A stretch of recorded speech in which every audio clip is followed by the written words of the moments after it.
Hello, guys. Welcome to this week's Youth Financial Literacy. Today's lesson is going to be Restoring Your Credit. I am Andy Everett, the County Extension Agent with Community and Economic Development. We also have Madeline Serra, who is the 4-H agent here in El Paso County. So this week, we will be covering tips on how to restore your credit if you have problems with credit. You guys are just starting out, so you may not have this, but just in case we get into any type of trouble with any type of credit, this module is going to be talking about that and how you can steps to restore your credit. Okay, so the topic discusses 4 main reasons for financial difficulties. And we go in here. Can you guys see that? You want me to zoom in a little? Is that better? Okay. Okay, so there are a number of major reasons for financial difficulties, including poor money management, overspending, compulsive buying, purchasing things you can't afford. There also can be other things that maybe are not as easily controlled, as a loss of income, job loss, divorce, death. All of these things can have a major financial effect on you, right? There's also things such as emergencies and other unexpected expenses, such as car repairs, house repairs, medical expenses. And then there's, you could have fraudulent use of your credit card and other identity theft type issues. But the point of this is that you guys always need to be prepared, as prepared as possible to deal with the unexpected. And owing more than you can repay is painful, and it can negatively affect your money situation for years. So we want to not, if we get in this situation, there's some things that that you can do to help this. Okay. So, reasons for financial difficulties. So have you, maybe you guys haven't experienced this on your own, but maybe some other people in your lives have experienced this, but they've felt like maybe they've had too much debt, or so what do you guys think are some resources that you could use to help manage your debt? LifeLock. LifeLock. Okay, that could help with identity theft, right? Yes, ma'am. What about just managing debt in general? Maybe a secure bank account. Okay. Maybe a credit advisor, right? Yeah, that would work. Yeah, a credit advisor, yeah. Yeah, that would be pretty good. Okay. So just lead a simple life. Right? So we all know that life can be full of surprises, and some things can go wrong. But we need to figure out how to overcome those issues. And sometimes people don't overcome those issues because they're not linked to the tools and resources that they need to do that. So we want to make sure that that doesn't happen to you if you ever happen to fall into this type of situation. Okay? So this is going to kind of talk about several warning signs of credit problems. So it's easy to fall into a trap of financial instability, but while it may seem difficult at first, it's not impossible to get yourself out of the trap, okay? You want to avoid loans and credit cards with high interest rates, just like what we were talking about earlier with those high APR rates, and looking at the fine print and making sure that you don't get yourself in that type of situation. You don't want to take on monthly loan payments you can't afford. You want to stay within your credit limit and track your credit card charges throughout the month. You guys also want to be aware and recognize the warning signs that might be a signal of pending financial and credit problems. And then some warning signs that might be a signal of pending financial credit problems include your inability to pay your bills on time and paying late fees, difficulty deciding which bills to pay each month, being forced to use credit cards for routine purchases that you would normally make with cash or checks, and being frequently at, near, or over your credit limit, and then just thinking your financial condition is beyond help. So some people get in this where they feel hopeless and then they just don't even try anymore, right? We don't want that to happen. So, do you guys ever spend time worrying about the amount of money you owe? Do you guys on things? Do you guys ever think about those kind of things, or you don't Wait. really owe a lot of money? Say again. Do you ever spend time worrying about the amount of money you owe? Not- I don't really owe money unless I make a bet. Sometimes I get loans from my parents, but I don't really worry about it. I mean, I just try to pay it off as soon as I can. I just have to pay off a guitar. Do you And worry about paying that off? Huh? Do you worry about it? not quite. I mean, I'm paying it off steadily. So you've just really tried to keep up with your payments, and so that's caused you not to worry, right? Exactly. Yes. So you're within your means. Okay. So I only get into debt with my brother. okay, so let's talk about some of these terms that are on this slide. Okay. So net monthly income. I think we've mentioned this before, but just for a review, that's your take-home pay for 1 month after taxes.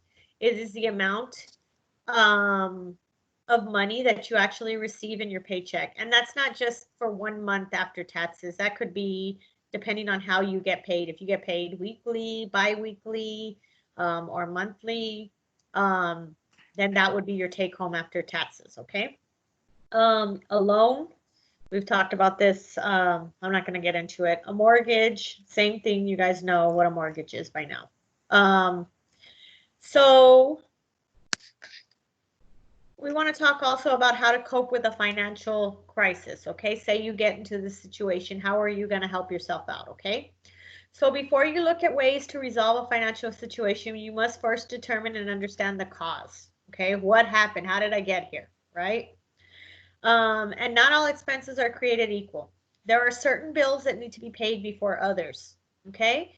And then you want to establish which bills are the most important and look for expenses that you can cut out of your budget. If you're having trouble with credit cards, medical bills, or another major expense, the first thing you should do is call your lender, okay? They have programs that they can help you. They can roll over a bill onto the back of the loan. They can postpone a payment. They can change your date of payment. There's a lot of things that they can do, okay? Calling your credit card company when you're having difficulty paying the bill can result in a lower interest rate, and in some cases may even lead to a temporary delay in making payments. I just said that, right? And then you want to be honest and you don't want to give up. If you tell the truth to your creditors, you'll ensure a good relationship and a positive resolution. Also, you want to pay yourself first. You want to put yourself on the payroll. Always set aside money for savings, okay? So they say a good amount to put away for every paycheck that you get is at least 20% of your paycheck should go into savings, okay? And that's a good amount to work with. But if you don't feel that you can swing 20%, as long as you're putting away something every paycheck to go to savings and then not touching that money, that's good too, because that's going to continue to add up for you, okay? But you see, all the time when I have money saved up, I always take it out and I use it. Right. So you need to Not be my a little, saver. yeah, you need to think about your savings as you don't have that money, right? That money is not available for you. Only in like the event of an emergency, you should just, get into the mindset of I'm broke. I don't have any money. There's no money in my savings. And that's real hard, because maybe you want something, or maybe you feel like, I you want to go money. out to eat, or you want to pay for something, you want to buy this thing online. That takes a lot of dedication and self-control. Okay? I used to always spend my money like that, but the mindset that you just said, that's what I put my mindset into, yeah. When I have money, my mindset is Yay, I have money. I can buy stuff. Right. So we have to have a lot of self-control when it comes to savings and things like that, okay? So there's some terms here that are here. Here we're talking about a spending plan, lender and creditors. We've talked about this. Credit counseling as a counseling that helps people manage money and credit and prepare them for home ownership.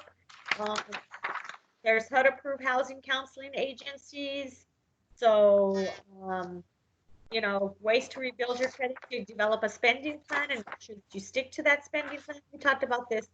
Always set aside money for savings, okay? But you want to be aware of quick fix and or credit repair companies. They sometimes use deceptive methods to falsely improve your credit, okay? Whoever's flipping through pages, can you please mute your mic, please? Oh, sorry. Okay, thank you. Okay, so like a spending plan, just for a definition, is an itemized list of all of one's expenses. Your spending plans are tools commonly used to measure or gauge expenses against income. We filled out a spending plan earlier in our coursework, and that's something that you have to stick with, especially, you know, when you have net income coming in and stuff, you don't want to go over your limits. And then just to talk about this a little bit more, the credit card repair companies are private, for-profit businesses that claim to offer consumers with credit and debt repayment difficulties assistance in fixing their credit problems and or fixing an impaired credit report. And they say they can do that immediately, but really you can do that on your own and you really don't need to pay somebody to do that. There's a difference between a credit counselor and a credit repair company. A credit repair company is trying to make the most money off of you. A credit counseling service is more of showing you how to get your own finances in order and to make good choices. Kind of like a life coach for credit, okay? Okay, so restoring your credit. Okay, this topic discusses ways to restore your credit if you've experienced credit problems in the past. So first, we talked about contacting former creditors with whom you've had a good payment record. They will be willing to reopen your account and reestablish credit with you. Okay, so if you've had, you know, credit with some other financial institution or a credit card company, you know, they already know you. They already know you. They know you have a good history of that. So those are the places that, you know, you should go first to try and restore your credit. You want to carefully review any credit offers you receive in the mail before you open a new account. So now we know how to review those, right? We know, yeah, the first page of that Wells Fargo credit card sounded good, right? But then when you flipped it over and looked at the terms and conditions, it wasn't so good, right? So, you know, we just really have to write all the fine print and not get ourselves in a situation that's going to hurt us for years to come. Okay. We talked about consider obtaining a secured credit card, right? So a secured credit card with a good interest rate though, okay? Not one that's going to offer you 25% interest and they're going to be making a lot of money off of you. You want a secured credit card that you can start off with paying $200 on there and using your own money as a way to build your credit, okay? Borrowing against your savings is another way to establish your credit as long as the lending institution reports the loan to the credit bureau. So if they don't report that you're borrowing against your credit and you're building you're making timely payments, then there's really and that's not going to help you fix your credit. Okay? And then again, be careful when dealing with credit card repair companies that may use deceptive methods to falsely improve your credit. The Credit Repair Organization Act was established to protect you from unscrupulous practices by organizations that claim to repair credit. Okay, and then before the credit card repair company can perform any services for you, you must sign a contract. You have the right to cancel the signed contract within 3 business days. Remember, we were talking about that that time period that you get to decide if you want to return the money or, you know, not sign this contract. A lot of financial institutions with loans and stuff give you that grace period. So you can make your decision. Yes, ma'am. How many credit cards do you think would be a reasonable, like, Like how many do you think would be reasonable? Well, you don't want too many, okay? But you want, when we talked about credit and we talked about lines of credit, so the higher your line of credit is, that's good for you, but it's not good if you're maxing out your credit, right? So say you have a $1,000 credit limit with a credit card, and then you have another credit card that has a $2,500 credit limit, and say you have another one that's $600 or something like that, right? Yes, ma'am. Remember we talked about that if you pay one off, you should never close it. You should just keep it because you have that line of credit. But I really, so the amount of credit you have is good, but you don't want to max them out, but you don't want to be applying for all these credit cards too, because remember, every time you apply for another credit card, that's a hard inquiry on your account, and that will drop your credit score. So I mean, to start off, when you're establishing your credit, you may want to start off with a secured credit card and just have one and build that. Maybe later in life, you open up a business or something and you may need a business credit card. So then you would open up that, okay? But you should only have credit cards in the amount that you're able to pay them off. You shouldn't just get a credit card that's $2,500 limit and you have that credit limit, but you really can't pay it. Okay, yeah. So you need to think about when you get your credit cards, like what are my needs, how much money do I have? Can I afford this? Is this gonna put me in a bad situation? And that should determine the amount of credit cards that you can have or want to have or things like that, okay? And then we always want to remember that anytime we have a credit card, we should always keep them around 20% of the credit limit, right? You only should spend about 20% because that's going to show that you're making good decisions and you're not just maxing out your credit cards, okay? Okay. Okay, so some of these terms here that we can define are secured credit card. We talked about that. That's backed by your collateral, usually cash. Okay, and then the credit reporting agency, just for review, is a company that collects and retains credit information on all persons using credit and provides that information in the form of a credit report to lenders or creditors for a fee. Okay, a credit reporting agency is also commonly referred to as a credit bureau, and the three major credit reporting agencies, does anybody know them? Repeat the question, please. What are the three major credit reporting agencies? Never mind. So the three major reporting credit agencies are Equifax, Experian, and TransUnion. Okay? Okay, so a bank. We talked about before talking about co-signers, right? So, but somebody has to have some serious trust in you to co-sign for something, right? And you could ask a family or a friend to co-sign for you, but they need to understand that they're fully responsible if you're unable to make those payments, okay? And then we talked about borrowing for your savings. Okay. So other credit repair organizations, the Credit Repair Organizations Act was put in place to protect you from unscrupulous practices by organizations that claim to repair credit. It requires companies to disclose all fees associated with their services so you can make an informed decision, okay? So don't just sign something. Look at what you're signing is the main point of this, okay? Don't get yourself in a situation that is just going to hurt you in the future, okay? Okay, so more steps to restoring your credit. You want to prepare a spending plan. You want to examine how much you owe on a monthly basis, to whom and what is due. You want to contact creditors or third-party debt collectors to whom credit payment is overdue, and you want to work out payment arrangements or offer to settle. So if you settle a debt and the savings is $600 or more, you may be required to pay taxes on the amount saved through the settlement. So you want to consult a tax advisor for information about your individual settlements. Okay, you want to investigate where additional sources of money can be obtained to pay off debt, and you want to sell assets or personal belongings you don't need to help you pay off your debt. Okay, you may even want to consider getting a second job.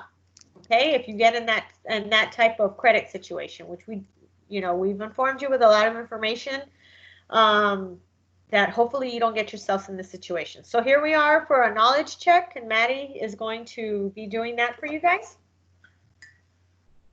Okie dokie. Which of the items listed below are steps you can take to restore your credit? I'm going to give you guys a little hint. It's 3 out of these 5, okay? So the first one, paying the minimum on your credit card bills. What do you guys think? Yes. Positive? Yes, ma'am. Yes,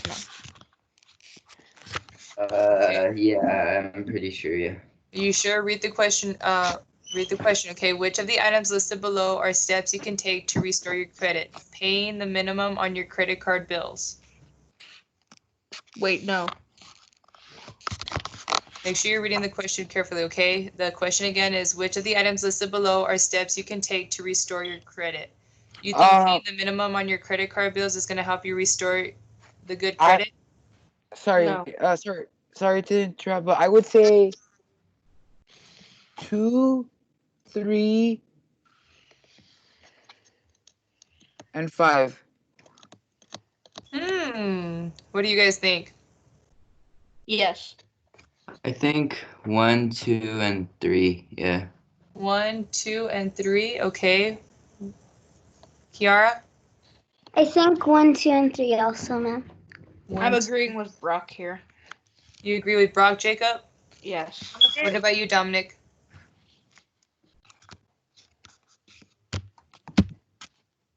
Dominic, you're the tiebreaker.